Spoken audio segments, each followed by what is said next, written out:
In this video, we're talking about color grading S-LOG3. And more specifically, I'm showing you guys how I color graded the clips you just saw in the intro using Final Cut Pro and my own LUTs that you can download for free. My name is Christian, by the way. Thank you guys for tuning in. Let's go. So this is the clip that we're working with today, and this is S-LOG3, straight out of my Sony a7 IV, picture profile 8. First thing I did here was to add a custom LUT. I added my S-Log to Aura conversion LUT that you can download, link in the description below. So boom, this is how that looks before and after applying my LUT. So as you can see, we get a lot of contrast back and saturation, but we're still not there. So I added a color wheel here, and as you can see, I used the global here to drag up saturation in the whole image and dragged up the exposure a little bit, as you can see here. That's the only thing I did in the color wheel. Boom, this is how that looks. So we're getting there. Next thing I did was to add a color curve. I added a slight S curve in the Luma, and this is how that looks. Boom. So it's dimmer. It's basically how it was when I shot it. This is how it looks in real life. And that is basically what color correction means. So basically, up until now, we have color corrected the image.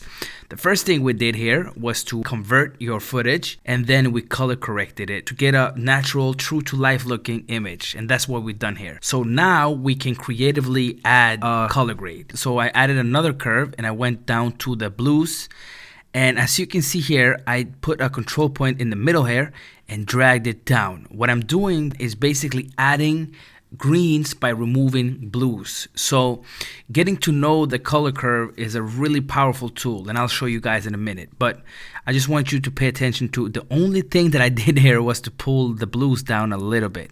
And boom, this is how that looks. So this is basically creating the grade and creating the look. And as you can see in the mix here, I dragged this to 89.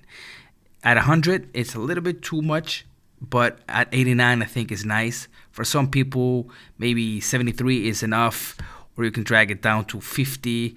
You still get some greens in there, but it depends on your taste and what you like.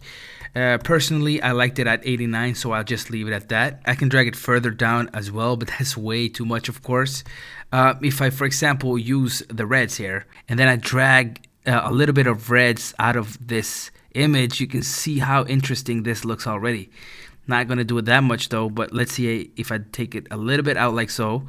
And this looks pretty good in my opinion. I could have just left it like this. This gives me a filmic vibe, but I didn't go for this look when I graded it in the first place, so I'm gonna just remove this like so.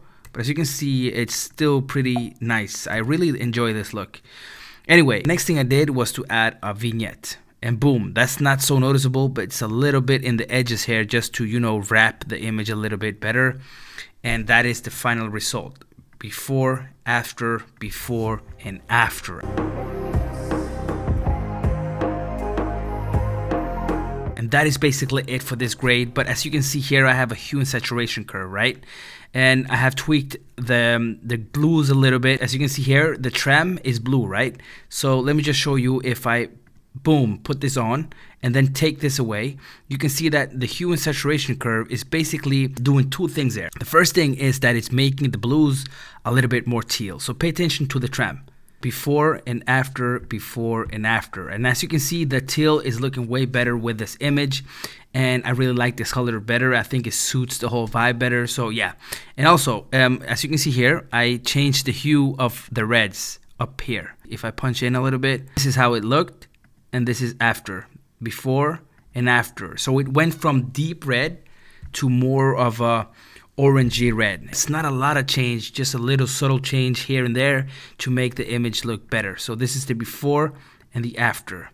And also, this is what the LUT does, by the way, before and after applying my LUT. So if I take away the LUT on this clip as well, this is before and after. So yeah, check out this LUT.